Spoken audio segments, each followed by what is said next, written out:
Pasca cerita The Throne of Atlantis yang berlangsung selama beberapa isu sebelumnya, tentu kalian ingat dengan pahlawan sekunder dari Justice League yang membantu mereka dalam menumpas Atlantean ke permukaan. Yang belum lihat videonya, silahkan lihat dululah ceritanya, biar enak pula kita ngikutin jalan ceritanya, kan gitu. Jika sudah menonton videonya, baru kembali ke sini untuk lebih serunya menjelajah ke dalam cerita Justice League era New 52 ini. Nah, pada video kali ini DC Indonesia akan difokuskan ke pasukan sekunder ini yang sedang membahas langkah selanjutnya bersama tim Liga. Ada sesuatu yang menjadi keributan di Menara Pengawal atau Watchtower. Lebih lanjutnya, nonton terus video ini, jangan di skip ya.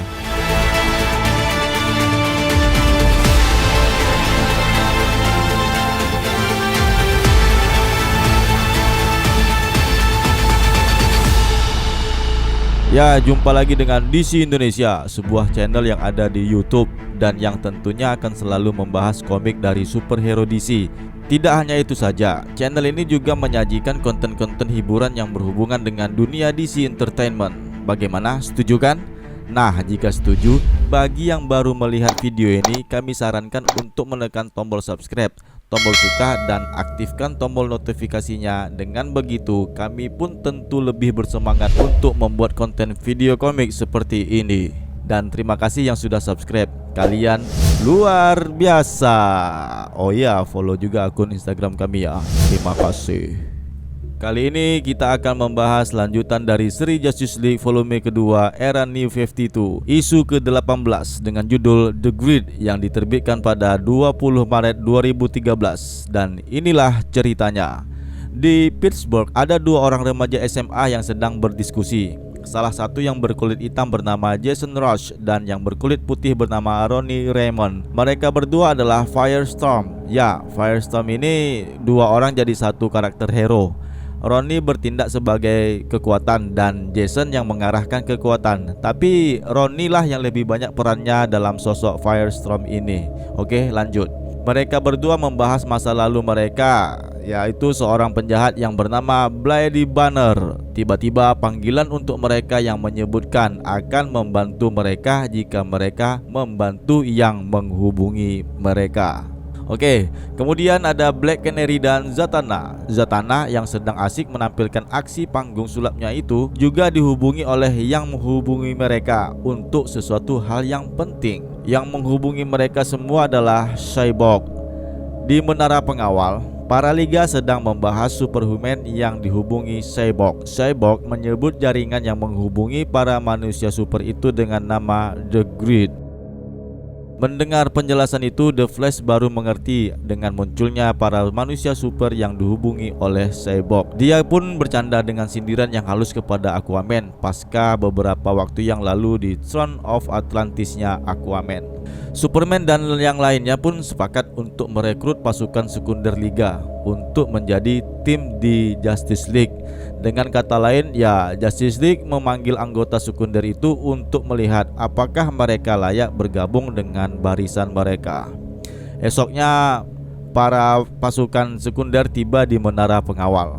Di sana ada Black Canary, Black Lightning, Blue Devil, Elemen Woman, Firestorm, Gold Rush, Nightwing, Platinum, Vixen, dan Zatanna. Mereka saling bertatap muka dengan sesama para superhuman yang lainnya. Dalam interaksi komunikasi mereka semua, Superman merasakan ada detak jantung yang terdengar samar-samar. Sesuatu yang kecil berada bersama mereka. Tiba-tiba, Platinum mengulah.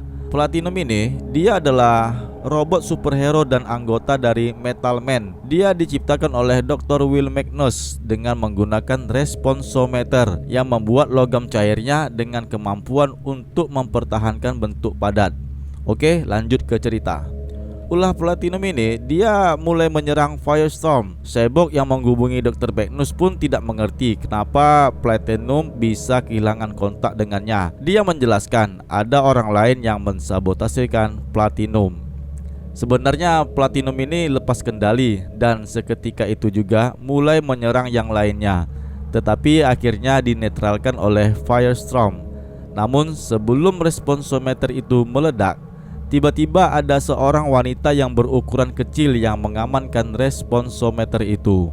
Tentu saja semua yang ada di menara pengawal menjadi bingung. Selama ini mereka belum pernah melihatnya. Sosok itu langsung mengenalkan dirinya. Dia adalah Atomica alias Rhonda Pineda yang berkuliah di Ivy University, dan dia adalah salah satu sukarelawan hero yang menyelamatkan serangan Atlantean di Boston beberapa saat yang lalu. Tiba-tiba Cyborg kemudian mengungkapkan bahwa menara pengawal telah diretas dan semua file mereka telah disalin, dan nyatanya yang meretas mengirim sebuah pesan ke monitor yang bertuliskan "Have a nice day". Ya, pesan email itu berisikan "Semoga harimu menyenangkan". Dan cerita pun bersambung ke isu selanjutnya, isu ke-19, War Games. The road to Trinity War begins. Ya, cerita Justice League volume kedua isu ke-18 ini merupakan cerita bagian dari perjalanan cerita Trinity Wars. Tapi tidak sampai di situ juga, teman-teman. Ada cerita Shazam juga di komik Justice League isu ke-18 ini. Oke, langsung saja ke ceritanya Shazam chapter ke-10. Setelah keluarga Briar dan anak-anaknya mengejar Billy dan tidak menemukannya, akhirnya mereka ke rumah ayah asuhnya Billy Batson, Tuan Vasquez. Namun Vasquez menjelaskan sudah beberapa hari yang lalu Billy Batson tidak kembali ke rumahnya. Ya, semenjak peristiwa di rumah sekolah pada beberapa hari yang lalu. Keluarga Briar juga membawa polisi. Keributan kecil pun terjadi. Polisi pun melerai mereka. Tiba-tiba mereka dikejutkan dengan jatuhnya sebuah bus di depan rumah Vasquez. Black Adam ternyata yang menjatuhkan bus itu. Di dalam rumah, Freddy memberitahukan kepada saudara asuh Vasquez bahwa Billy Batson adalah Shazam. Singkat saja, akhirnya mereka mencari Billy Batson. Ternyata dia berada di kebun binatang yang sedang curhat dengan Shawnee, seekor harimau. Setelah bertemu dengan Billy pun menceritakan hal yang sebenarnya. Seorang berkostum hitam yang kita ketahui sebagai Black Adam ingin membunuh Shazam.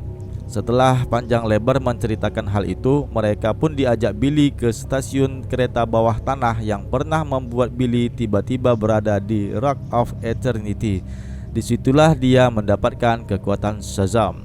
Sementara itu, Black Adam telah bertemu dengan para anggota Seven Deadly Sins. Akhirnya Dr. Sivana telah berhasil membantunya untuk menemukan para Seven Deadly Sins. Dan cerita pun bersambung dengan The Secrets of Black Adam. Oke teman-teman, bagaimana menurut kalian dengan video kali ini? Bagikanlah komentar kalian tentang cerita Shazam pada video ini. Semoga bisa menghibur teman-teman dengan cerita ini ya. Akhirnya kita pun sudah berada di penghujung video.